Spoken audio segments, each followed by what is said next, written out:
बात करेंगे हरियाणा सरकार की। हरियाणा सरकार बेटियों की सुरक्षा और शिक्षा के बड़े बड़े दावे करती है, लेकिन इसकी हकीकत उलट है। आलम यह है कि हिंसा और हत्या की वजह से हरियाणा के आईआईएम रोहतक में अब सिर्फ 6% लड़कियां ही बची हैं। यकीन ना हो तो यह रिपोर्ट देखिए।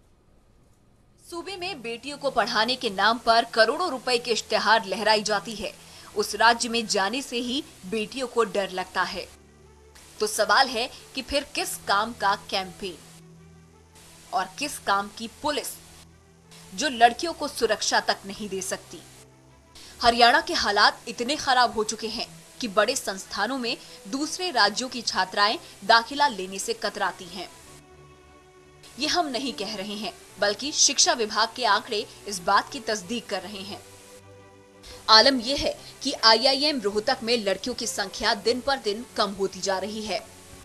आंकड़ों पर गौर करें तो 2013 में जहां पर 78 लड़कों की तुलना में 73 लड़कियों ने दाखिला लिया था, वो 2015 में घटकर 95 लड़कों की तुलना में 50 तक पहुंच गया। साल 2015 आते आते लड़कियों की संख्या और कम हो गई और 150 लड़कों की तुलना में सिर्फ 14 लड़कियों ने ही एडमिशन लिया। 2016 में स्थिति और भी खराब हुई और ये आंकड़ा 145 लड़कों की तुलना में 9 तक पहुंच गया।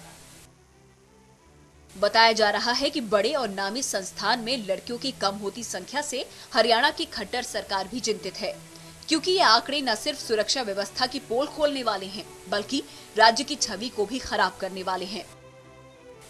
यही वजह है कि हालात ठीक करने के लिए सरकार एक मुहिम चलाने जा रही है और इसकी जिम्मेदारी कैप्टन अभिमन्यु को दी गई है।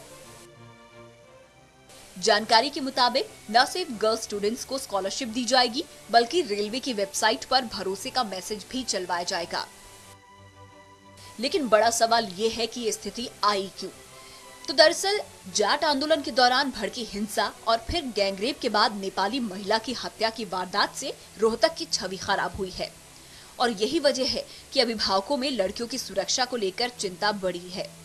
All India democratic women association की जगमती सांगवान के मुताबिक बीते 2 सालों में रोहतक की इमेज देश भर में खराब हुई है।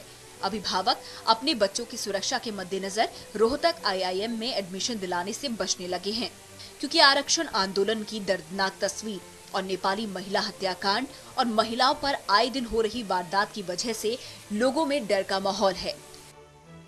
तो सवाल है कि जब खुद सरकार को ये बात पता है कि समस्या कहाँ है, तो फिर वो बेटियों की सुरक्षा को लेकर इतने दिनों तक मौन क्यों रही? Team news world India.